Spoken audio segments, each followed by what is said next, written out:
And now, coming soon to video cassette.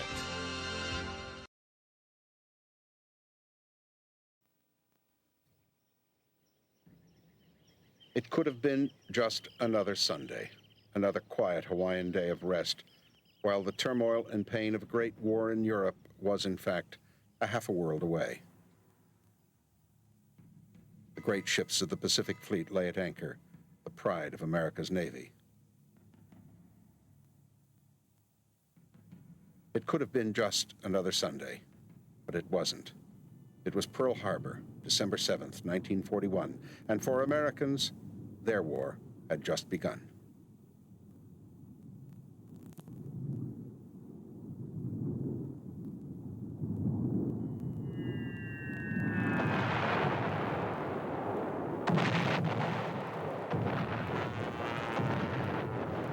"360 planes of the Japanese fleet strike the island of Oahu, sweeping devastation and chaos amongst the American warships bottled up in the harbor. In desperation, pilots and gunners alike scramble to their planes. Too late to stem the wave upon wave of determined Japanese pilots as planes and men and ships suffered great wounds of battle, and in some cases, like the Arizona, simply disappear in a mighty explosion and slip beneath the water forever, taking her men with her.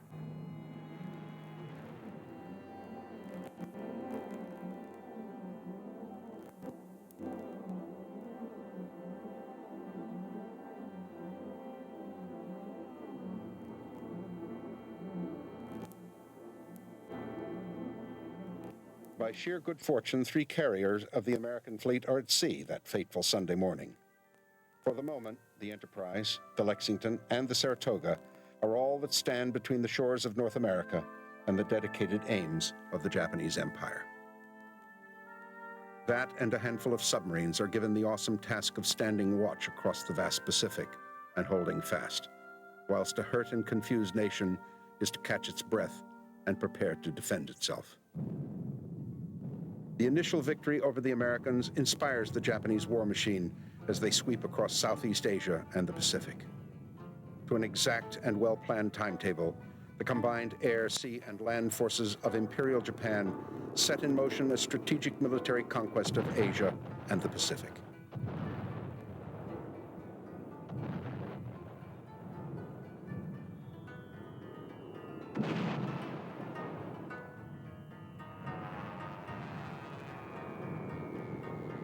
Victory follows victory. Japanese attack planes quickly establish air superiority throughout their rapidly expanding empire. The pride of the British fleet in Asia, His Majesty's battleship Prince of Wales and the battlecruiser Repulse go down in less than an hour of fierce bombing.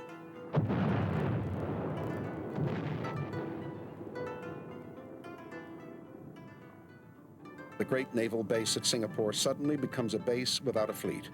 Their guns pointing seaward, they are no match for the Japanese, who rush southward through Malaya, swallowing the great port city with hardly a pause. They march across Thailand and Indochina and meet resistance at the Burmese frontier. What was initially to be a rearguard action becomes an uncontrolled rout as panic triggers a bloody retreat of British, Burmese, and Chinese troops. The great oil fields of the Dutch East Indies are swept up as part of the giant prize of war. The combined might of militant Japan is relentless and seemingly invincible. From Manchuria and China's great coastal cities to the tip of Alaska, to New Guinea, to Australia, to the border of India, the net of Japanese conquest spreads, its pattern and seam without flaw, except for the Philippines. Tokyo had allotted General Homa a schedule of 50 days to crush the combined U.S. and Filipino troops and secure the Philippines. The 8th of December, 1941, scant hours after the attack on Pearl Harbor, 108 bombers with fighter escorts strike Clark Field and obliterate most of the B-17s and fighters sitting idle or hangared. By December 26th, Manila is declared an open city. Douglas MacArthur, overall commander, has ordered all troops to Bataan Peninsula and his own headquarters to the island fortress of Corregidor. Scarcely a month has passed.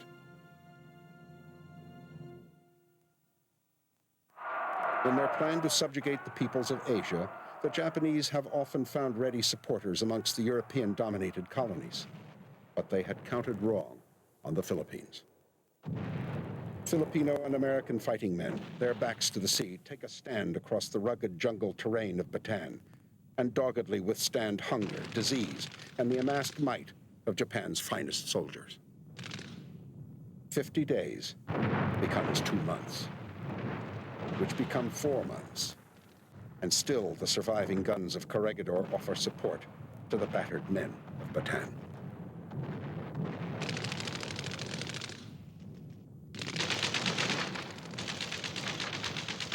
Those few ragtag remnants of fighting men who pay a bitter price for the most desperately needed commodity in the early months of the war with Japan: time.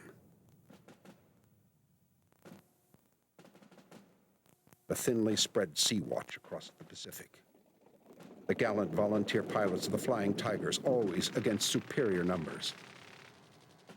The grit of men like Wingate, Slim, and Vinegar Joe Stilwell, who lead their beaten soldiers out of Burma's jungle hell, only to return and carry the fight to the enemy. April 1942. 16 B-25 bombers lurch skyward from the deck of the USS Hornet. In disbelief, the citizens of Tokyo experience the unthinkable. The Americans stage an air raid on Tokyo. America is barely 4 months into its war with Japan. The remaining defenders of Bataan, racked and ravaged by the wounds of battle, hunger, and exhaustion, surrender and are ruthlessly submitted to a suicide death march. Corregidor stubbornly resists. It is approaching the 5th month of their siege. The Japanese timetable for conquest has hit a snag. The Coral Sea. The air arm of the Japanese fleet is stopped for the first time, and an Allied strategic victory puts a halt to Japanese plans for the invasion of Australia. It coincides with the final surrender of Corregidor. Gallant men and women have paid a terrible price to stem the tide of Japanese military ambition. It is June 1942. Admiral Yamamoto orders a mighty armada of 165 warships to set sail for what he is certain will be a reaffirmation of Japanese might. Planning to draw the American Pacific Fleet northward, the bulk of the Japanese task force converges on tiny Midway Island. Confident of the element of surprise and leaving nothing to chance, Yamamoto arrays an awesome strike force that includes 4 aircraft carriers, 9 battleships, an escort of more than 40 cruisers and destroyers, and a convoy of 51,000 soldiers.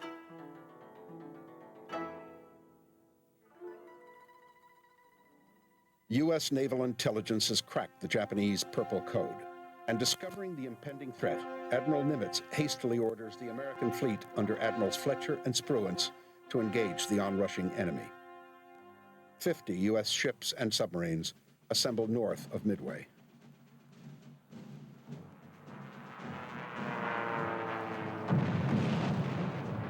The first wave of Japanese bombers strike Midway, inflicting severe damage. The Japanese are startled to discover the presence of the American fleet to their northeast. The Enterprise, Hornet, and Yorktown launched dive bombers and torpedo planes to the attack. More than 500 combat aircraft are launched from the decks of the embattled Japanese and American carriers.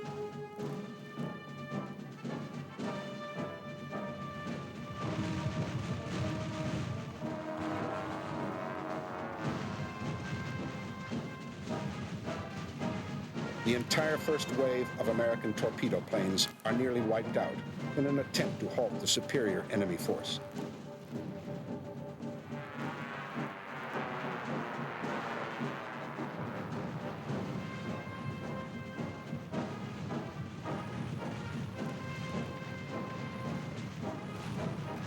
Dive bombers finished the task.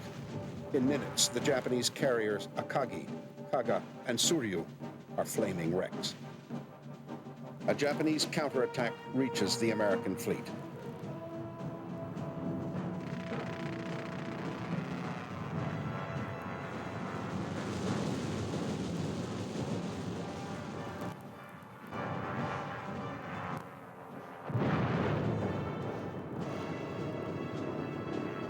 Another wave of 24 American dive bombers finished the Huryu. The pride of Japan's naval air might has been lost. America loses the venerable Yorktown and an escort destroyer. 132 U.S. aircraft are lost, and 7 airmen and sailors. But the price to the enemy is staggering. 4 carriers, a heavy cruiser, 275 planes, and 3,500 men. The tide has turned. Henceforth, the Empire will be on the defensive, struggling to hold their prior gains. It will be a long and bitter struggle. British and American forces in Burma continue to mount a campaign of gradual containment, stubbornly forcing the Japanese to slow their expansion and dig in as the monsoon season approaches.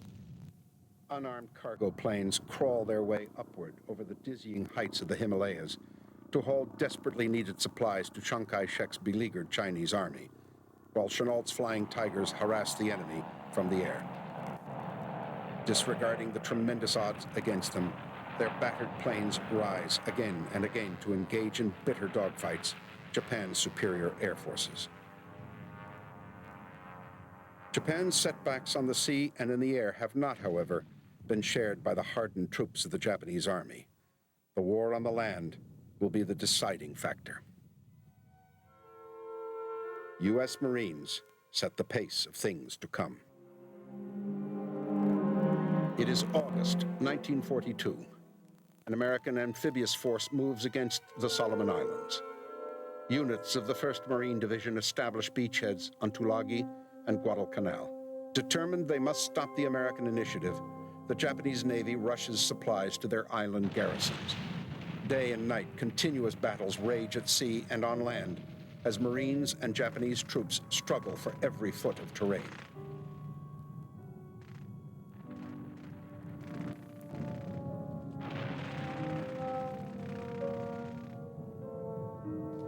It is a contest in which there is no turning back.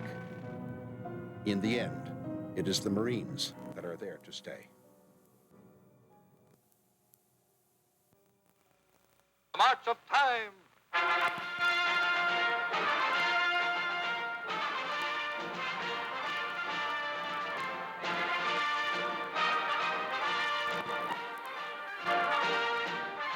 Outward bound in 1943, from a score of U.S. bases, are never-ending lines of convoys. Their destinations any one of a dozen widely scattered ports.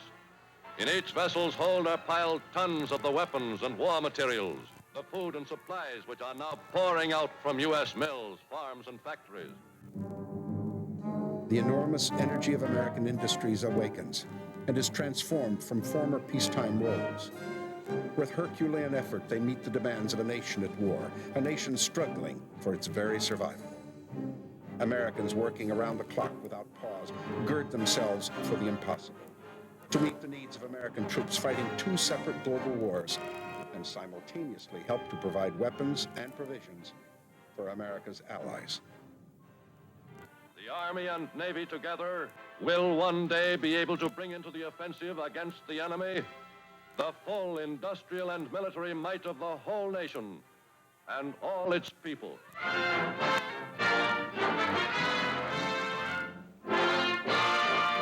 Time marches on.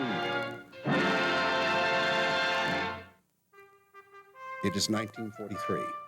Allied command begins the long, arduous task of driving the enemy back from their defensive perimeters in the Southwest Pacific. Fleet operations hammer Japanese-held bases along New Guinea's northern coast. The American 5th Air Force establishes a pattern of support operations that again and again launch continuous waves of fighters and bombers that decimate enemy ground installations.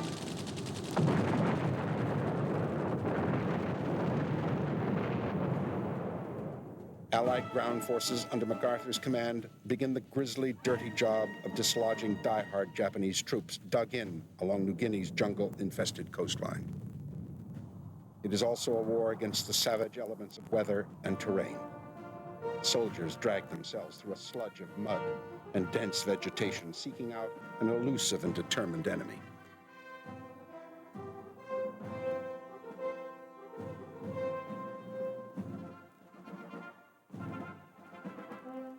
Allied strategy demands the isolation and eventual collapse of Japan's main base at Rabaul.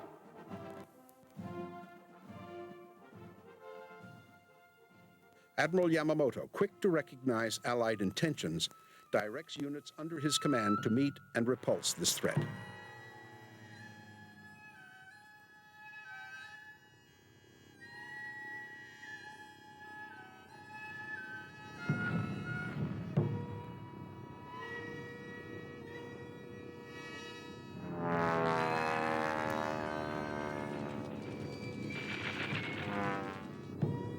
By the end of the year, Allied forces gain air and sea superiority.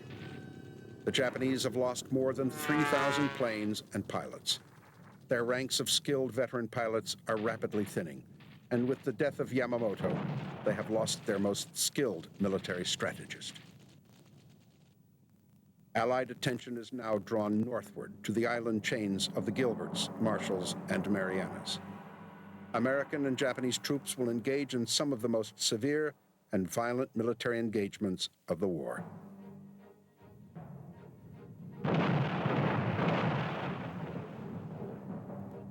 The landing and subsequent battle for the tiny atoll of Tarawa will forecast what is to come.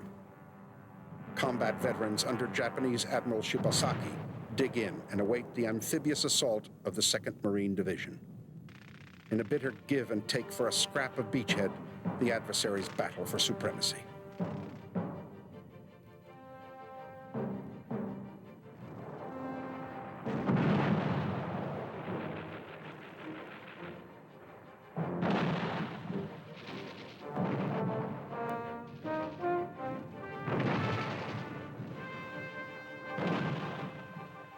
In a last suicidal counterattack, Japanese forces collapse.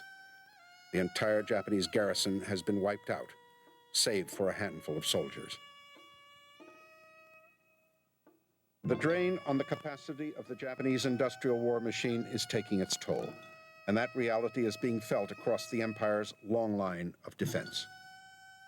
Deep penetration of Japan's sea lanes by American submarines is closing the artery of supply to the far-flung garrisons of the empire.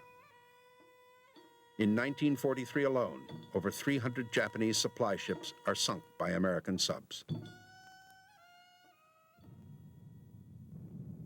British and Allied forces hold the line at India's frontier. Slowly, the Japanese are pushed back deeper into Burma, harassed relentlessly by British and American air units, who now dominate the skies over Southeast Asia. The campaign for control of Japan's chain of fortified islands continues. Kwajalein, February 1944. Marine and Army units hit the beaches after 3 days of saturated naval and aerial bombardment. By week's end, the island is in American hands, at a cost of 372 casualties. The Japanese count their dead at nearly 8,000 defenders.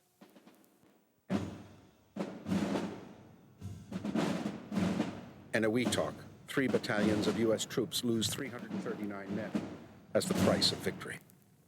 The Japanese garrison of 2,200 is annihilated.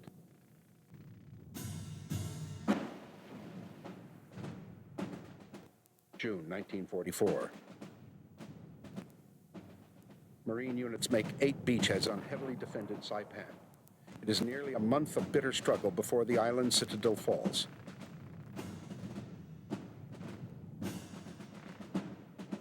American losses are 3,126 killed in action. The enemy body count is 27,000.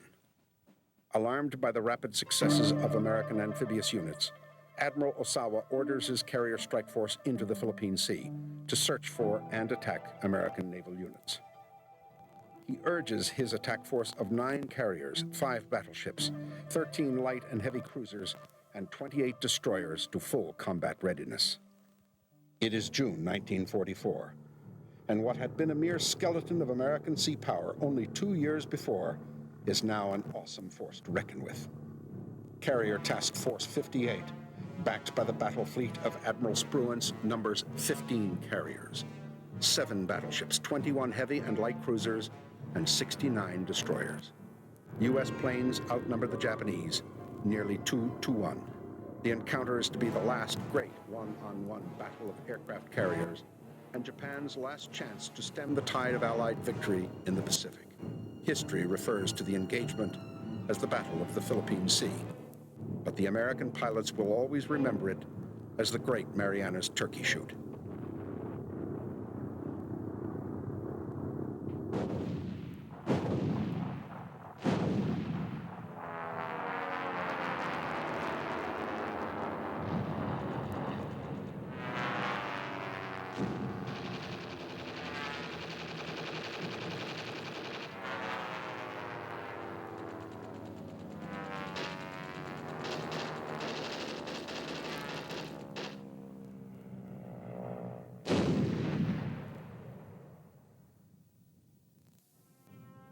By nightfall, the Japanese have lost 346 planes and 2 carriers.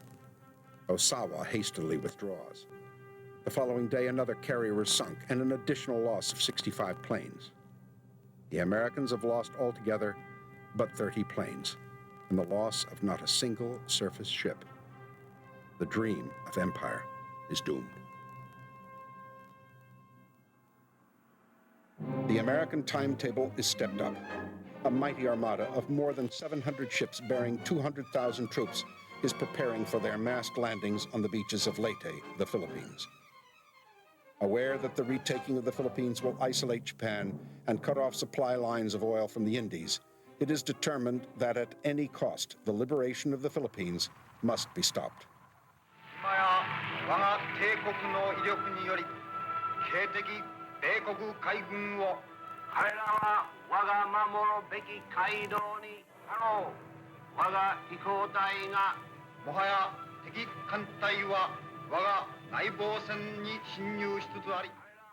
One last great desperate plan, one final engagement destined to become the greatest naval battle in history.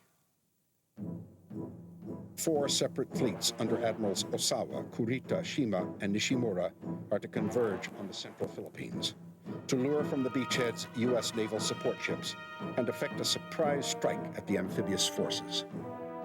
For 3 days in October 1944, the island-studded waters of the Philippines become a shooting gallery of naval warfare. The Sibuyan Sea, the Surigao Straits, Samar, Cape Engano. By day and night, a series of furious chase and running firefights ensues, involving 282 ships of war. In the end, the skill of Japanese strategy is to fail them for the lack of effective air power. It is cataclysmic in its final count. Casualties run 4-1 in favor of the victorious Americans. The Japanese lose 4 carriers, 3 battleships, 10 cruisers, 11 destroyers, and 500 aircraft of what remains of the Empire's once mighty air arm. Still ahead is the task of liberating the Philippines from the iron grip of 350,000 hardened Japanese troops under the command of General Yamashita, conqueror of Malaya and Singapore. The glint of victory may be on the horizon, but the Japanese homeland is still a long way off. The war is far from over. A bitter struggle for Leyte results in the gradual withdrawal of Japanese units to Luzon. Stubbornly, Yamashita gives ground. Savage street fighting and house-to-house close combat slowly, painfully, drives enemy forces from Manila. The task of seeking out the remaining isolated Japanese units in the Philippine campaign will continue on for the duration of the war. Iwo Jima, a rock-strewn island complex of caves, tunnels, and concrete defenses overshadowed by Mount Suribachi and and garrisoned by 22,000 die-hard Japanese. air and naval units pound enemy installations as assault teams of the 3rd, 4th, and 5th Marine Divisions hit the beaches. The long, bloody struggle up from the thin strip of beachhead becomes a grim slaughter in close hand-to-hand fighting.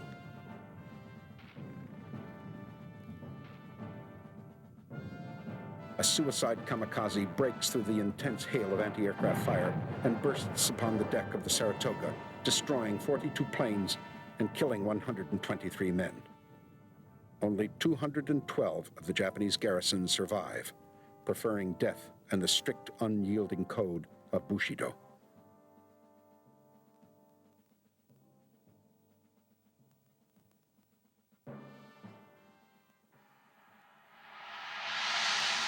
The Marines take the summit of Suribachi, and American air power has gained an advanced base from which it can now carry the war to the Japanese homeland.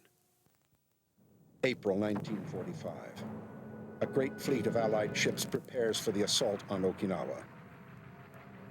Along an 8-mile stretch of beach, long columns of landing craft stream towards the shore as 1,300 vessels disgorge the first massive wave of troops. 60,000 men take and hold the beachhead. In desperation, the Japanese hurl wave after wave of suicidal kamikazes against the armada. With fanatical dedication, some of the attackers run the gauntlet of intense anti-aircraft fire.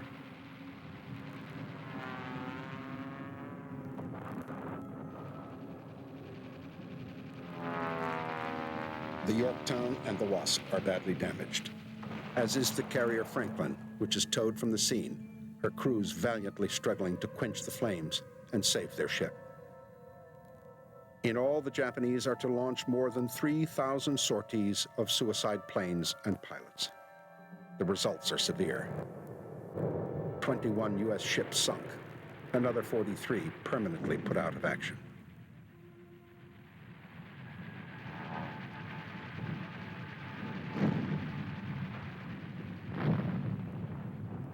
The Japanese have elaborated an interlocking network of mountain defenses cut across the southern extreme of the island.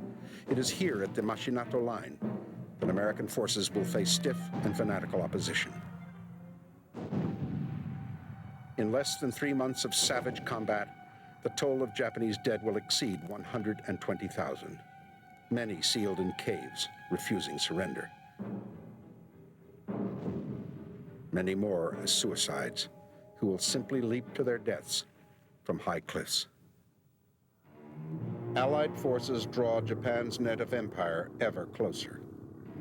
Super Fortress B-29s flying at high altitudes and capable of long distances are bringing the war to the Japanese homeland. Conquest of the Marianas and Iwo Jima makes possible continuous airstrikes from new air bases seized by advancing Allied ground forces. Japanese fighter wings take their toll of American bombers until long-range P-51 fighter escorts are able to accompany the superforts and stave off enemy attacks. Tokyo is set ablaze as 334 B-29s sweep in at 7,000 feet, raining 1,600 tons of incendiary bombs on the city. 15 square miles of the city are destroyed. 83,000 dead, 100,000 wounded.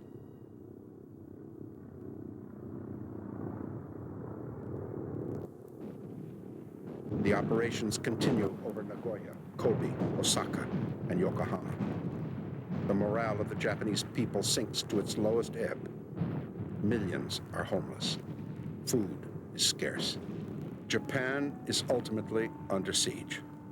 And though all appears hopeless for survival of Japan as a military adversary, there are still some 4 million Japanese troops in China, Manchuria, and in Japan. And they may well prefer a self-imposed genocide to surrender. The Allies prepare for the difficult task of a war prolonged by an implacable and unyielding foe. The decision, finally, will rest with Harry S. Truman, President of the United States. On his conscience will rest the responsibility of launching a doomsday weapon of such significance that a single device can obliterate an entire city in the pause of a single breath. Are the lives of 100,000 civilians a justifiable sacrifice for the sake of saving perhaps other millions? It will become the rhetoric of history. The 6th of August, 1945. The Enola Gay at high altitude will drop from its open bay an atomic bomb over the city of Hiroshima.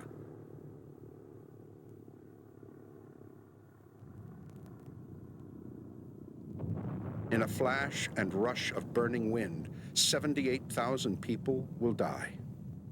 3 days later, Nagasaki suffers a similar fate. From that moment forward, the structure of war and world politics will have changed forever. The Emperor Hirohito accepts unconditional surrender. The victorious Allies begin their occupation of Japan. September 2nd. In solemn ceremonies aboard the U.S. battleship Missouri, and while anchored in Tokyo Bay, representatives of the Japanese government meet with a special delegation of the Allied powers. It is General MacArthur who will impart to all present the significance of this gathering. We are gathered here, representatives of the major warring powers, to conclude a solemn agreement whereby peace may be restored. A simple stroke of the pens, and the war with Japan is over. The second and perhaps last World War has ended.